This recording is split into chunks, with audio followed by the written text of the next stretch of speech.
kalian semua, selamat datang di video aku, Dewi LRJ. Sebelum aku lanjutin video ini, aku mengingetin ke kalian jangan lupa untuk subscribe, like, komen, dan share video aku ke semua teman-teman kalian.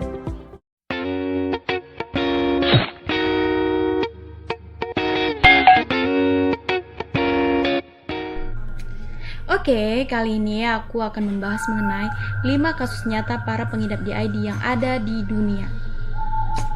Sebenarnya aku mau ngasih tahu ke kalian, DID ini merupakan singkatan dari Dissociative Identity Disorder atau dalam bahasa Indonesianya kepribadian ganda, yaitu suatu kondisi di mana individu memiliki 2 atau lebih kepribadian yang berbeda antara satu dengan yang lainnya. Penyakit DID ini bisa disebabkan oleh realitas pengalaman dan juga disintegritas identitas yang dipengaruhi oleh faktor sosial dan faktor lingkungan. Ini diambil dari buku Intisari Psikologi yang dibuat oleh P.M. Durant dan D.H. Berlow pada tahun 2006, edisi keluaran yang keempat. Sebenarnya sampai sekarang ini aku belum pernah ketemu langsung sama orang yang mengidap DID. Aku cuma taunya itu ada di drama Korea, itu judulnya ada 2 kalau nggak salah, yaitu Kill Me Heal Me, terus ada Dr. Jekyll dan Mr. Hyde. Filmnya bagus sih, aku rekomen kalian untuk nonton. Itu dibuat sekitar tahun 2015an silam. Kenapa aku tertarik untuk membahas mengenai kasus DID ini? Karena kemarin itu pas lagi buka-buka video di YouTube, aku nggak sengaja lihat ada pengidap DID yang ada di Indonesia, dan aku sempat buka gitu kan, wah menarik juga nih untuk dibahas. Makanya aku jadi bahas mengenai kisah DID ini. Oke, yang pertama itu ada Christine Korsner Sizemore, wanita kelahiran Edgefield, Amerika Serikat ini mengidap DID pada usia 20-an tahun. Didiagnosa mengidap 3 kepribadian. Yang pertama kepribadian black, yang kedua kepribadian white, yang ketiga kepribadian asli. Kepribadian black ini yaitu sifat si Christine ini, dia merasa bebas, menjadi wanita yang menarik, menggoda. Sementara kepribadian white kebalikan dari kepribadian black. Kemudian kepribadian asli.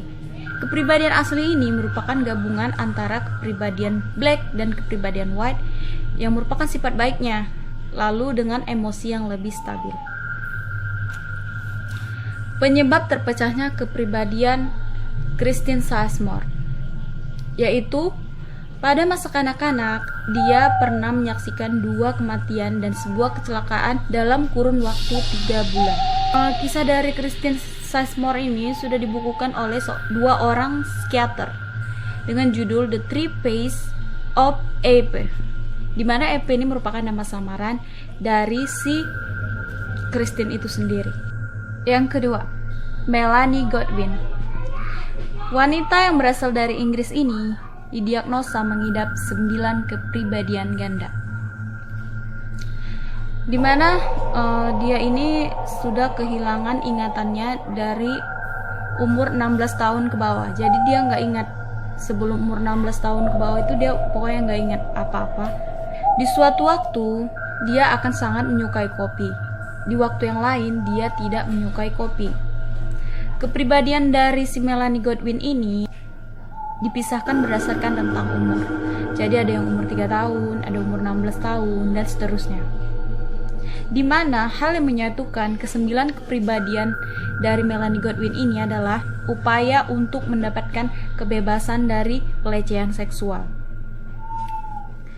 Penyebab terpecahnya kepribadian Melanie Godwin yaitu tragedi yang dialaminya dalam keluarga. Yang ketiga, Anastasia Wella. Anastasia Wella merupakan pengidap DID pertama yang berasal dari Indonesia.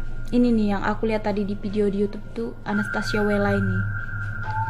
Jadi dia didiagnosa mengidap 9 kepribadian ganda. Yang pertama, Naura dengan sifatnya yang sangat temperamen. Yang kedua, Paula, si ahli berhitung.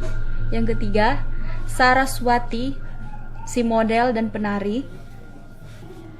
Yang keempat, Atin, si anak kecil. Yang kelima, Andres, si pria yang melakukan kekerasan. Yang keenam, Replin, si sosok milenial. Yang ketujuh, Ayu, si sastrawan. Yang kedelapan, Bilqis, si pembaca Al-Quran. Dan yang kesembilan, Anastasia Wella itu sendiri. Penyebab terpecahnya kepribadian Anastasia Wella, yaitu pada usia 9 tahun dia mengalami perlakuan kasar dan siksaan dari orang tuanya. Kemudian pada lingkungan sekolahnya dia dikucilkan dan dibully, sehingga membuat dia merasa kesepian dan selalu minder. Saat ini Anastasia Wella masih dalam penanganan psikiater yang dimulai sejak tahun 2015 silam. Dia sering diberikan obat antidepresan untuk meminimalisir emosinya. Yang keempat, William Stanley Milligan atau yang lebih dikenal dengan Billy Milligan. Pria yang berasal dari Miami, Amerika Serikat ini didiagnosa mengidap 24 kepribadian ganda, di mana ke-24 kepribadian ini diketahui ketika terjadi kasus pemerkosaan dan perampokan di Ohio State University. Salah satu kepribadian yang terlihat dalam diri Billy Milligan itu yaitu sosok wanita lesbian yang melakukan pencurian, penyerangan, dan pemerkosaan. Penyebab terpecahnya kepribadian Billy Milligan, dia mengalami perlakuan kekerasan dan pelecehan seksual dari ayah tirinya. Untuk menyatukan seluruhan pribadinya, dia dirawat di rumah sakit yang ditangani oleh Dr. David Kau, dan dia sempat bergaul dengan masyarakat setempat. Namun dia dikucilkan. Perlakuan pengucilan ini menyebabkan dia harus melakukan terapi penyembuhan lagi selama 10 tahun. Kasus Billy Milligan ini sudah difilmkan oleh dirinya sendiri dengan judul The Mind of Billy Milligan. Yang kelima, Trudy Case. Kasus Trudy Case ini merupakan kasus DID yang paling unik atau berbeda dari kasus DID yang lainnya. Yang mana karena seluruh kepribadian yang ada di dalam dirinya tidak saling berbenturan dan malah saling mendukung. Jadi, saat satu kepribadian muncul, maka kepribadian yang lainnya akan menyadari kehadiran kepribadian yang muncul itu. Jadi, saat satu kepribadian lagi melakukan sesuatu, kepribadian yang lainnya tahu apa yang dilakukan itu, tapi mereka diam aja gitu. Trudy Case didiagnosa mengidap 92 kepribadian, yang mana kepribadian yang termuda berusia 5 tahun yaitu Lamb Chop, seorang anak kecil.